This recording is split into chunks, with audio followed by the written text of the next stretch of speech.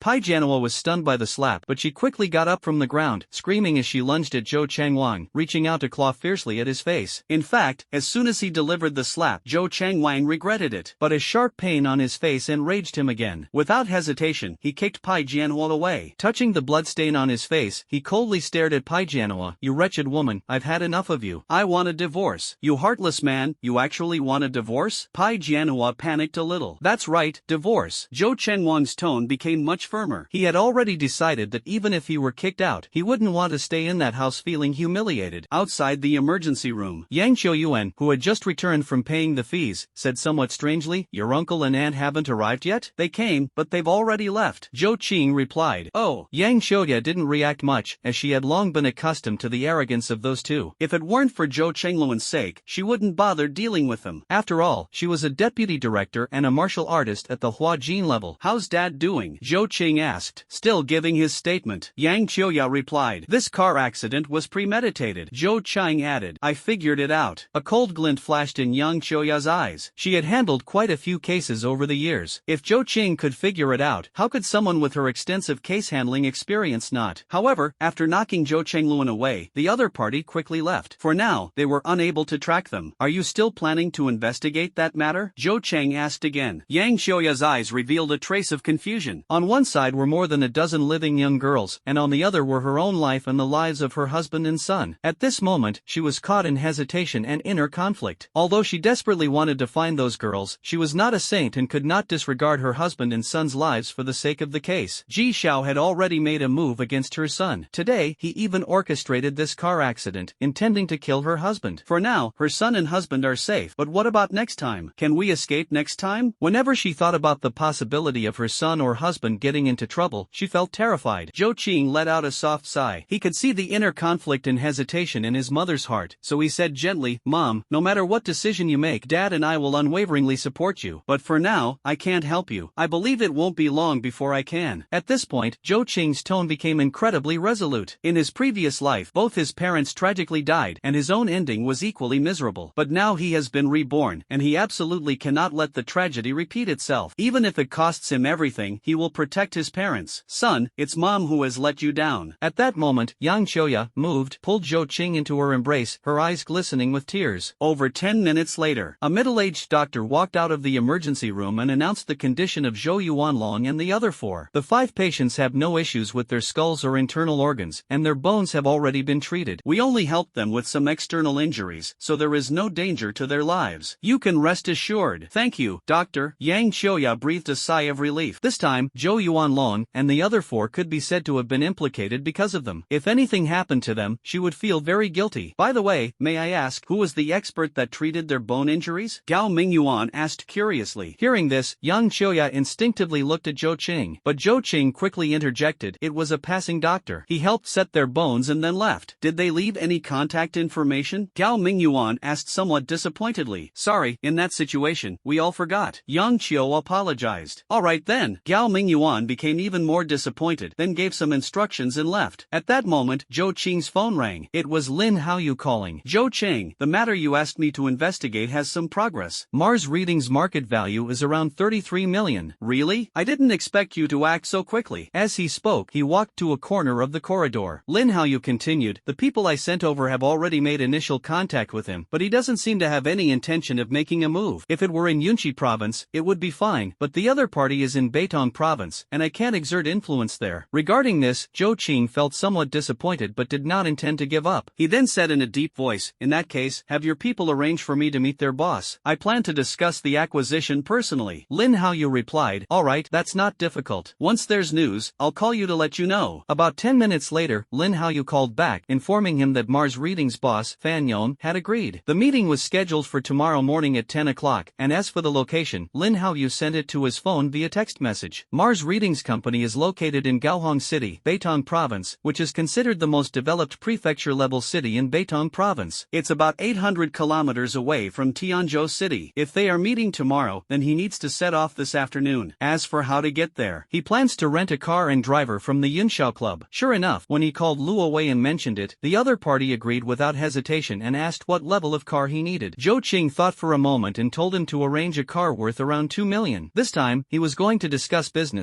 so some appearances were necessary, which would also be somewhat beneficial for his business. 1 hour later, Zhou Qingluan, who had just finished giving his statement, also arrived at the hospital. Zhou Yuanlong and the other 4 also woke up from their coma. Since their injuries were not severe, they only needed to stay in the hospital for a while, so their emotions were not overly intense. Before leaving, Zhou Qing used a healing card on them once more, which could reduce their time in the hospital. After explaining to his parents, Zhou Qing left the hospital. Only by acquiring Huing reading could he quickly earn prestige points, so acquiring Mars reading was an urgent matter. However, before heading to Gaohong City, Zhou Qing decided to deal with that assassin first. This was a significant threat. He managed to evade 2 assassination attempts in a row, but what about the 3rd or 4th? What if he let his guard down one time? Therefore, the presence of the opponent gave him a feeling of unease, like a thorn in his throat that he couldn't ignore until it was removed. Returned home. He then took out the terminal of the fly camera, plugged it into the computer, and reviewed the videos captured by the fly camera's tracking. After the assassination attempt failed, the other party quickly withdrew from the Haiyan Hotel, undergoing 5 clever disguises along the way. If Zhou Qing had personally tracked them, there was a high chance of losing the trail. This female assassin was simply too cunning and too cautious. In the end, this woman actually entered the Rose community on the left side of the Tsueyun residential area. Damn, she actually came right under my nose. How bold. For a moment, Zhou Qing couldn't help but admire her. If it weren't for the tracking footage from the fly camera, he would never have thought that the other party was right under his nose. Of course, the other party hiding right under his nose was also taking advantage of the darkness under the lamp theory. Secondly, it was to monitor him and keep track of his movements, as there was a high-powered telescope placed in her room. The telescope was aimed directly at his window. For a moment, he felt a bit fearful. If the other party had a sniper rifle, he might have already been taken out. Of course, considering the strict firearm regulations in China, it was almost impossible for the other party to obtain a sniper rifle. Thinking of this, Zhou Qing's desire to eliminate the other party grew even stronger. He got up, walked out of the bedroom, and pulled up the system interface. Then he spent 500 money points to purchase and use the firearms mastery skill. Next, he spent 1,300 money points to buy a silver pistol with unlimited bullets. Afterward, he spent several hundred money points to purchase a few cards with different effects, and then he spent 200 money points to acquire the lockpicking mastery skill. After making preparations, he went downstairs. Taking advantage of the fact that no one was around, he took out 1,000 faces from the system backpack and put it on his face, instantly transforming into a tall woman. Nowadays, residential areas are not like those in later generations. Most of them can be entered and exited freely. This is true for Tsueyun residential area, and the same goes for Rose residential area. Thus, he easily entered Rose residential area and then walked up to the building where the female assassin lived. 5th floor. Zhou Qing stopped in front of a door because the female assassin was in the room behind it. The next moment, a black card appeared in Zhou Qing's hand. This card was called the sleep card. Once used, it would cause the target to fall asleep within a minute. After silently activating it, the sleep card transformed into a streak of light that shot through the door and then merged into the female assassin's body. The sleep card took effect immediately. As soon as the light entered her body, she began yawning incessantly, her face filled with drowsiness. However, she was, after all, a well-trained assassin with extensive experience. She instantly realized something was wrong. Why did she suddenly feel drowsy? Thinking of this, she quickly rushed into the bathroom to splash cold water on her face. Truly vigilant. Watching this scene through his X-ray vision, Zhou Qing sneered. This sleep-inducing card works extremely well on ordinary people, but this assassin was no ordinary person. Her willpower was strong, so as long as she became alert, she wouldn't fall asleep. When you can resist the effect of one sleep card, what about 3 or 5? So, Zhou Qing spent another 500 gold to purchase 5 sleep cards, then directly used them on the female assassin. Not good. The female assassin sensed something was wrong and quickly dashed out of the bathroom. She had already realized the danger and suspected she might have been affected by some kind of neurotoxin. Therefore, she needed to leave this place as quickly as possible. It was no longer safe here. But just as she rushed out of the bathroom, 5 invisible rays of light entered her body. With a thud, the female assassin collapsed directly in the living room. Hearing the steady breathing coming from the other side, Zhou Qing took out a thin wire to unlock the door, then pushed it open and entered directly. He pulled out the handgun with infinite bullets, held it in his hand, pointed the muzzle at the female assassin, then walked over to her side and gave her a couple of light kicks. However, she was sleeping so deeply that she showed no signs of waking up. Thinking about it, it made sense. Zhou Qing had used 11 sleep cards on her. Any single sleep card could make an ordinary person fall into a deep slumber, so even if she were made of iron, she wouldn't be able to withstand it. The female assassin currently had a mixed race appearance, but Zhou Qing's X-ray vision revealed something unusual. This wasn't her real face at all, as she was wearing a full-head human skin mask that covered her entire head, much like the mask used by the protagonist in Mission Impossible. Zhou Qing directly tore off the mask from the other person's head and discovered that the other party was actually a bald man with an ugly face. His gaze shifted downward, and sure enough, the other party's chest was fake. Retracting his X-ray vision, Zhou Qing pondered how to deal with this assassin. Should he just kill him outright? But after all, he had never killed anyone, so he hesitated, his finger resting on the trigger, unable to pull it. Forget it, let's see if there's something suitable in the system. So, Zhou Qing opened the system store again, searched for a while, and actually found something called the idiot pill. Once consumed, it would turn the person into a complete idiot. This seems more suitable. Zhou Qing spent 200 gold coins to buy the idiot pill and then forcibly fed it to the assassin. Next, Zhou Qing went to the restroom to borrow a basin of water and poured it over the other person's head, but the effect of the sleep card was simply too overpowering. Even after being drenched, the other person showed no signs of waking up. For a moment, Zhou Qing felt a bit frustrated. If he had known this would happen, he wouldn't have used so many sleep cards. After pouring water on the other person twice in a row without success, Zhou Qing decided to leave. After all, the system's reliability was quite solid and had never given him fake goods to fool him. Moreover, he left the fly camera on the killer's side. If the idiot pill didn't work, he could just try again. He returned home shortly after. He then received a call from Luo Wei, who informed him that the car was ready and had been sent to his residential complex. The car was an S-Class Mercedes-Benz, priced at over 2 million. 10 minutes later, Zhou Qing received a call from an unknown number. The caller claimed to be the driver sent by Luo Wei and said they were now outside the Tsuiyun residential complex. Zhou Qing stuffed the laptop into the computer bag and then carried it downstairs. Sure enough, he saw a black Mercedes sedan. He walked straight over, but the driver opened the car door and got out. "Excuse me, are you Mr. Zhou?" Zhou Qing nodded. "Hello, Mr. Zhou, I am Li Deshang, the driver sent by Mr. Luo." As he spoke, the driver proactively opened the rear door for Zhou Qing. After getting in the car, Zhou Qing instructed, "Thank you, Master Li. We'll first go to the city's mall, and then we'll head to Gaohong City." 20 minutes later, the Mercedes-Benz stopped in front of a large shopping mall. Zhou Qing asked Li Deshang to wait for him there, while he got out and walked into the mall. He went straight to the Versace counter and spent tens of thousands on a casual suit. As the saying goes, clothes make the man. After changing into the Versace suit, Zhou Qing's entire aura improved significantly, making him appear more mature. Didn't you notice how the eyes of several salesgirls were fixed on him? If Zhou Qing had asked for their phone numbers at that moment, they probably wouldn't have refused. He might have even taken things a step further. Unfortunately, he wasn't the type of man to play the rogue. Ignoring the salesgirls' gazes, he walked straight out of the boutique. After leaving the mall and getting back in the car, Zhou Qing directly instructed driver Li to head to Gaohong City. During the ride, he called his mom and told her that he was going to Gaohong City for some matters and, if everything went smoothly, he would return by tomorrow afternoon. In the past, Yang Choyuan would definitely have been worried, but now that her son possessed the strength of an early-stage master, she simply gave a few words of advice and said no more. Driver Li drove very steadily, but the speed was not slow. Tianzhou City is more than 800 kilometers away from Gaohong City, yet it only took 6 hours to arrive. However, the time had already reached past 8 in the evening. Along the way, Zhou Qing chatted with Master Li, who turned out to be a retired soldier. In the army, he was a vehicle operator, and after retiring, he was introduced to work as a driver at Yunxiao Club. The pay was decent, and the job was relatively easy. The two first checked into a hotel to stay, then went to a nearby restaurant for dinner before returning to their rooms to rest. However, Zhou Qing was somewhat worried about tomorrow's negotiations. If the other party firmly refused to sell, he would have no choice but to build a new website from scratch. When people arrive in an unfamiliar place, they always feel an inexplicable loneliness. At this moment, Zhou Qing, who is in a 4-star hotel suite, feels the same way. It's only 9:30 now.